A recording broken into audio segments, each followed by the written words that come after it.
Вот именно обоняние потерял, вкус изменился и одышка. Доктор Нарантуя, и все же постковид это миф или реальность? Ну, вы понимаете, вообще ковид сам болезнь, конечно, реальность. Существуют ли какие-то дыхательные упражнения, да, чтобы облегчить кашель, облегчить какой-то приступ? Он боялся, что каждый день я буду болеть ковидом. Дорогие друзья, всем доброго времени суток! Насколько мы знаем, 2020 год привнес нам коронавирус. Коронавирус коснулся каждого из нас, и он продолжается по сей день. У кого-то начинается постковидный синдром, объясняя этим свой хронический кашель. Разобраться с этим вопросом поможет нам врач-рефлексотерапевт доктор Нарантуя Пунцак. Добрый день, я доктор Нарантуя. Да, мы в действительности пережили 2020 год очень трудно. У всех в голове этот коронавирус был, как будто сей день все болеем. Вообще нельзя было, конечно, и до сих пор вот коронавирусная инфекция идет. Мы не должны так думать, что каждый симптом, кто-то кашлял, кто-то чихнул, и у кого-то немножко маленькая температура, и думать, что это и есть коронавирус. Это все не так. Доктор Нарантуя, скажите, пожалуйста, к сожалению, кроме коронавируса, у нас существует еще огромное количество других хронических заболеваний. Вот, к примеру, даже взять хронический кашель. Вы можете объяснить причину возникновения хронического кашля? Да, конечно. Хронический бронхит, который болел бронхитом, или там, который курильщик, тоже хронический кашель у него, да, бронхиальная астма там, так далее. Этого кашель, вообще даже простой ОРВИ тоже могут кашлять, да, и аллергия есть, уже как раз сезон идет полиноз, и уже от растительных происхождений, от растений дает уже аллергия, тоже будет кашель. И каждый раз об этом нельзя думать, что это коронавирус. Доктор Нарантуя, и все же постковид это миф или реальность? Ну, вы понимаете, вообще ковид сам болезнь, конечно, реальность. А за то, что после ковида у вас, допустим, какой-то кашель, или вы уже начинаете температурить, например, температура около 37 стоит, уже не надо бояться, потому что у человека иммунная система разные ответные реакции дает при ковиде, да? Там не обязательно тоже на всю жизнь ты будешь кашлять там, и этот кашель останется, это нет. Это тоже другие, за то, что ваша иммунная система уже снижена, упала разными антибиотиками, да, от этого тоже могут иногда немножко аллергические реакции дать, и организм уже отвечает там. Здесь уже надо, конечно, если очень высокая температура будет, тогда обратиться к врачам. Доктор Нарантуя, как все-таки реагировать на такие симптомы? Стоит ли сразу обращаться в поликлинику, обращаться к врачу? Если вы там долго будете кашлять, да, даже вот этот кашель такой затяжной, да, и такими мокротами что-то, тогда, конечно, если вы больше 37, там, 38 температуры, то опять вы очень плохо чувствуете, да. А если так легкая форма идет, немножко подкашливать, или там недомогание, допустим, ну, это нормальные реакции, это ответные реакции ваш организм дает этому вирусу. Расскажите, пожалуйста, доктор Нарантуя, о наших методах лечения в нашей клинике именно пациентов, переболевших коронавирусом. Да, в действительности у нас очень много и обращается. У нас метод лечения. Во-первых, конечно, мы очень досконально собеседуем больными людьми после ковида. Почему? Потому что все, кто болел ковидом, у них всегда страх очень долго остается. Тем не менее, там по телевизору говорили, везде пишут, это такой страшная болезнь, которые могут повторяться, иммунная система очень повреждается глубоко, и через каких-то полгода могут болеть, даже если ваша иммунная система плохая, вообще повторно через 3 месяца. Ну, там всякие пишут, и всяких этих люди читают. да, вот. И поэтому, конечно, я как врач с ними беседую, их успокаиваю, да, в действительности это так или нет, да, объясняем. Но потом, конечно, наши методы. Первых месяцев наши массажисты делают точечные канальные массажи. И баки ставят там, ага, иногда, если можно, там специальными сигарами прижигаем, там прогреваем, то есть. А я сам как иглотерапевт, диабетолог, врач, там, допустим, иглотерапии в специальных точках ставим. Это такие точки, которые иммунную систему влияют, такие точки, которые дыхательную систему влияют, и общую силу дают уже. Почему? Потому что я заметила, что кто ковидом болел, у них очень сильная слабость бывает.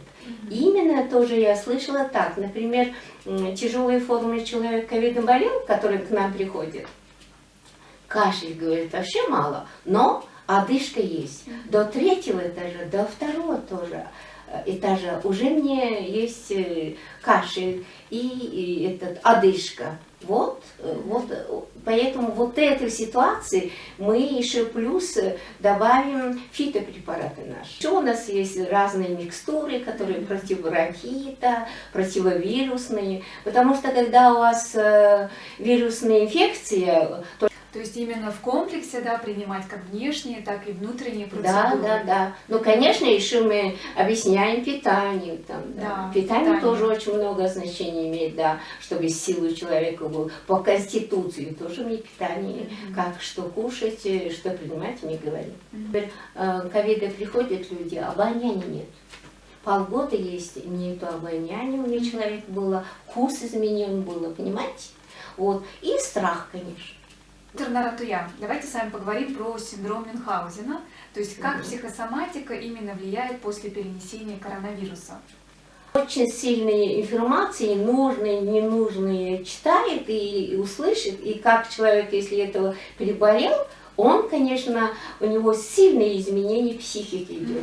Да, есть такие, правда, на нервную систему вот этот вирус влияет. Например, очень долго обоняния не бывает, до полгода было, вот нету обоняния, такие пациенты были, вкус изменен были, это уже правда, но эти симптомы будут продолжаться, когда человек сам себе всегда боязнь и всегда думает со страхом, что у меня, наверное, опять я буду болеть этой болезнью и так далее. Психосоматика – это самые трудные моменты. То есть Какими чаще симптомами именно обращаются, да, после перенесенной болезни?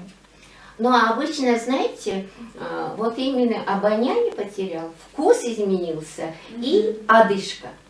Да, если тяжелый или средней форме болел, поражение там на сколько процентов в легких, там же сначала верхний дыхательный путь, это ОРВИ, ОРЗ подобные, они же легкие формы. А когда уже человек пневмонию получила, да, вот пневмония болел, уже тяжелая форма. В таких случаях, вот, говорит так, 2-й этаж иду, у меня уже одышка, да, вот одышка, да, один из так. А вторая симптома – это слабость, очень сильная слабость. Даже не может поднимать там 2-3 килограмма, уже не может поднимать. Вот такая сильная слабость. В случае одна была недавно, бронхиальная астма у нее. 20 лет назад вылечили бронхиальную астму, а вот ковидом болел, после ковида бронхиальная астма обострение дает.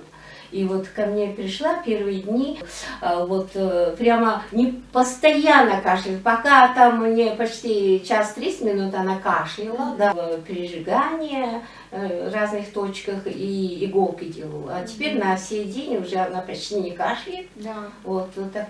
Действительно, да. Доктор Наратуя, скажите, пожалуйста, вот не у всех есть возможность, да, обратиться в нашу клинику именно после перенесенного заболевания.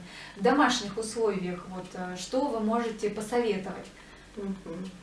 Ну, вообще-то, которые нам обращаются людям, я в некоторых случаях показываю специальные точки, нарисуем, как найти. И вот такой специальный сигар есть, они берут, и вот там греем, да, вот. Это очень хороший эффект дает вот так. Еще плюс у нас есть такие микстуры разные, сборы против бронхита, противовирусные. Скажите, пожалуйста, вот микстура, что вот может дать микстура, именно что человек может получить? Ну, например, если человек одышка есть, а если у человека кашель есть, вот микстуру принимаем, вот эти симптомы исчезают. Но тоже, опять же, там паника, боязнь. Да, у нас есть тоже микстуры, которые успокаивают нервную систему. Существуют ли какие-то дыхательные упражнения, да, чтобы облегчить кашель, облегчить какой-то приступ? Есть такие специальные упражнения для дыхания есть. А еще можно и йогой заниматься. Это не поможет. Даже ковидом не болел один мужчина, я знаю. Он вообще, у него такое психика нарушилась, у него сердце, правда, очень плохое, тоже сердце много раз операций. Он боялся, что каждый день я буду болеть ковидом. И он решился, ему там где-то 65 лет. И он, как сделал вакцинацию, его нервная система уже отдыхает, понимаете, у него нету этой паники. Я свою иммунную систему как могу поддерживаю, и я надеюсь, что не буду так тяжело болеть. И почему? Это вот вы только что мы говорим, психосоматика, это и есть. Если я буду, ой, мне уже скоро будет 70 лет, в действительности будет, я точно заболею. Вот психосоматика это. А если я не боюсь, если я так думаю, да, возможно, я могу болеть, да, могу. Но я думаю, даже если я болею, я буду легко болеть. Я предпочитаю, вот, чтобы чем мне вакцинироваться я лучше держу свою иммунную систему, свою еду, свой режим питания, свою работу, да. Мы же, врачи, каждый день в контакте с больными людьми. Психосоматика – это сам человек себе должен держать прямо так, как надо. Нельзя так, любой вирус. Вот 20-19 год ковид, 23-й год, что будет, мы не знаем. Хорошо. Доктор Нарантуян, спасибо вам большое, что поделились своим мнением о постковиде. Спасибо вам тоже.